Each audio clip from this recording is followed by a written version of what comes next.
Hoje, a gente vai mergulhar fundo numa das obras mais influentes e, olha, mais humanas que já foram escritas. As Confissões de Santo Agostinho. É uma verdadeira jornada da alma que continua ecoando mesmo depois de mais de 1.600 anos. Vamos lá! Agostinho já começa o livro com essa frase que é, assim, um soco no estômago. E o mais interessante aqui não é só a poesia, sabe? Essa é a tese central do livro inteiro. Essa tal de inquietude, essa busca que parece que nunca acaba por um sentido maior. É esse o motor que vai guiar toda a narrativa da vida e do pensamento dele. Pensa só, essa obra foi escrita lá no finalzinho do século IV, e ela é única. Não é uma autobiografia comum, daquelas em que o autor é o herói da própria história. Muito pelo contrário.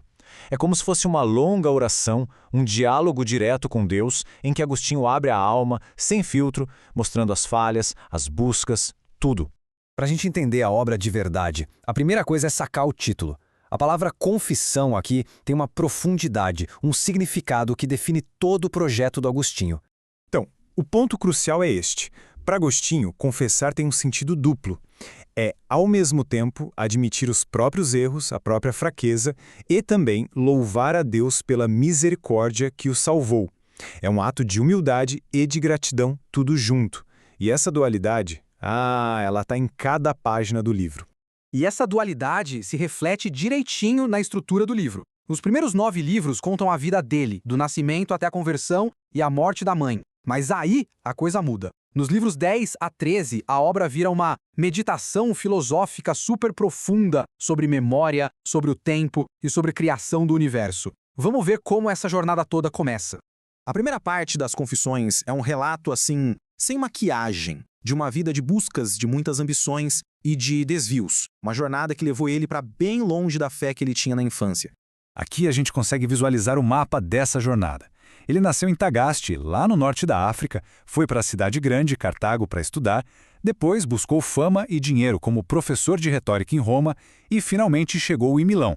E Milão, naquela época, era o centro do Império Romano. Era lá que a vida dele iria mudar para sempre. Chegando em Cartago, ele mergulhou de cabeça na vida mundana. Ele era um jovem brilhante, super ambicioso, mas também era consumido pelas paixões, por uma fome espiritual que ele tentava saciar nos lugares errados. Tudo que o mundo oferecia parecia atraí-lo. E Agostinho confessa tudo, desde aquele famoso roubo de peras na adolescência, que ele analisa não pelas peras em si, mas pelo puro prazer de fazer o que era proibido, até o longo relacionamento que ele teve fora do casamento. Ele também detalha a busca por status e como ele passou quase 10 anos seguindo o maniqueísmo, uma seita que parecia ter respostas lógicas para o problema do mal.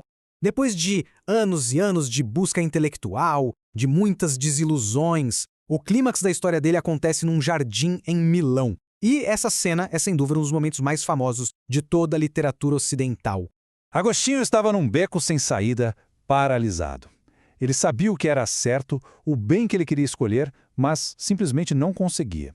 Ele se sentia rasgado ao meio por duas vontades, uma que o puxava para Deus e outra que o prendia aos velhos hábitos.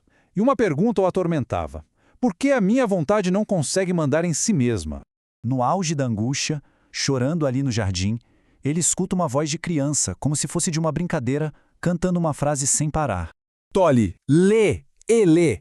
Ele entendeu aquilo como um sinal divino. Pegou o livro do apóstolo Paulo, que estava ali perto, abriu numa página qualquer e leu. As palavras que ele encontrou foram como uma luz que acabou com a luta interna dele na mesma hora. A escuridão da dúvida foi embora. Ali, a conversão dele estava completa.